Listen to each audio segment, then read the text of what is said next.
Sorria, você está sendo filmada.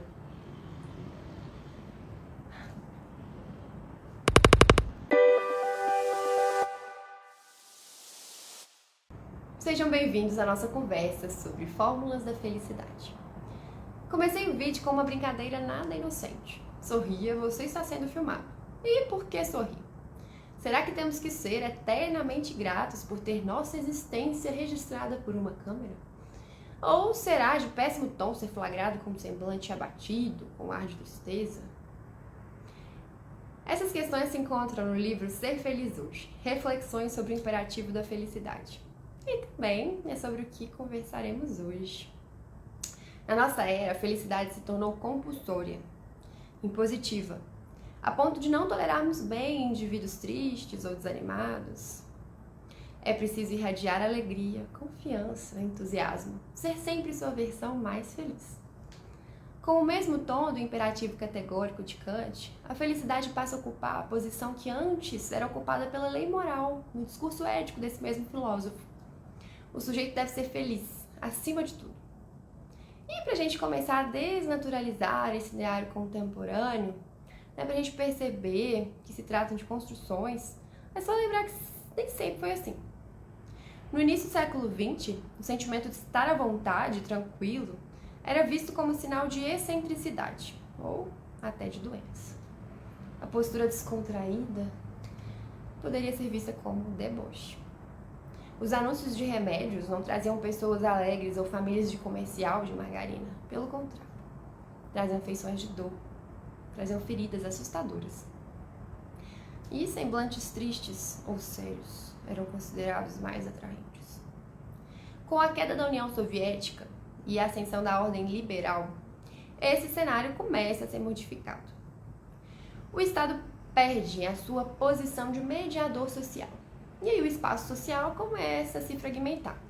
Os cidadãos passam a não poder mais contar com essa proteção do Estado. E aí, dessa forma, era um contra o outro e todos contra todos. O culto ao indivíduo passa a ocupar posição de destaque, né? E dá para entender por quê.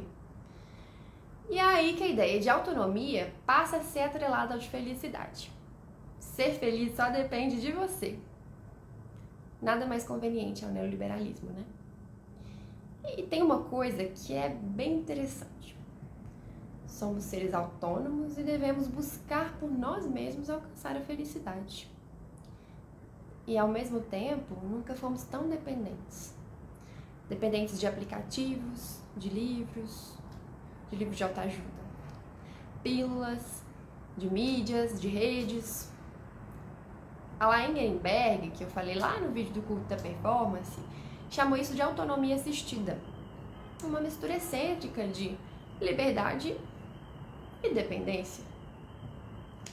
Outra coisa interessante é o aumento de casos de depressão na atualidade, né? E aí eu fico me questionando se isso seria porque a gente tolera menos estados de tristeza, que antigamente poderiam ser considerados naturais ou, né, não patológicos, ou se é porque a gente tem uma necessidade tão grande de suprimir emoções, afetos negativos, que quando a gente, né, isso com o objetivo de ser feliz, a gente suprimiria tantos afetos e emoções negativas, novamente, entre aspas, que no futuro essa tristeza teria que escoar de alguma forma e ela assumiria uma forma mais avassaladora no futuro. Essa angústia, ela viria de forma mais intensa, nos arrastaria para um estado depressivo com mais intensidade. Pode ser isso, pode ser as duas coisas juntas, pode ser várias outras coisas influenciando, mas o que eu acredito é que a gente tem que pensar sobre isso. E aí, acaba que todo esse contexto que eu venho falando desde o início do vídeo vai ser prato cheio para algumas abordagens que se dizem psis, que defendem que a gente tem que deletar crenças sombrias, descartar pensamentos tóxicos, afastar ideias autodepreciativas, eliminar as negatividades e, acima de tudo, cultivar a gratidão. Tá vendo como a responsabilidade recai completamente ao indivíduo? E simplesmente se trataria de uma decisão pela felicidade.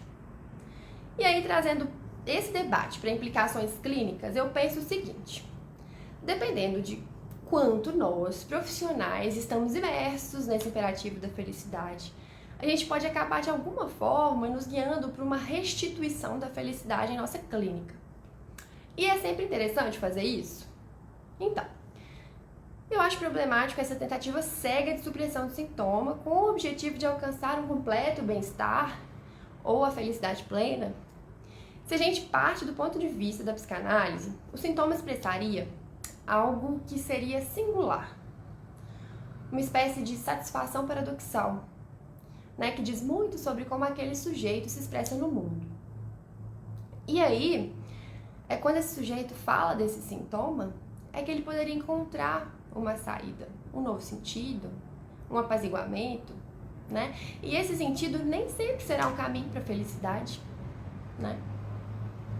E eu acho também que se a gente demanda muito da felicidade do outro, né? Se a gente está muito imerso a essa lógica do imperativo da felicidade sem questionar, a gente pode demandar tanto da felicidade do outro e acabar por diminuir o limiar para considerar uma tristeza como algo patológico. Medicação, gente, pode ser muito importante, né? É, em muitas situações, muito importante. Mas se a gente não olha para essas questões sociais, econômicas que nos permeiam, se a gente não olha para as nossas questões, a gente corre um grande risco de medicalizar de forma excessiva, né? Ou de patologizar processos que são muito importantes na vida, né? Como o luto, por exemplo. E aqui cabe lembrar que luto não é somente quando a gente perde algum ente querido no sentido da morte. A gente faz luto de perdas simbólicas. A gente faz luto de uma infinidade de perdas, né? De perdas em si. Perda de poder, perda de objeto, perda de poder, perda de riqueza, perda de vínculos humanos, né? Vamos lembrar que a tristeza existe, a raiva também existe, e que a gratidão não precisa, né, de ser uma obrigação, e nem a felicidade. A gente não tem que ser feliz o tempo todo, né? Diz aí as implicações do imperativo da felicidade no consultório, na vida, nas relações de vocês. Comenta aqui embaixo. Obrigada e até semana que vem. Tchau, tchau.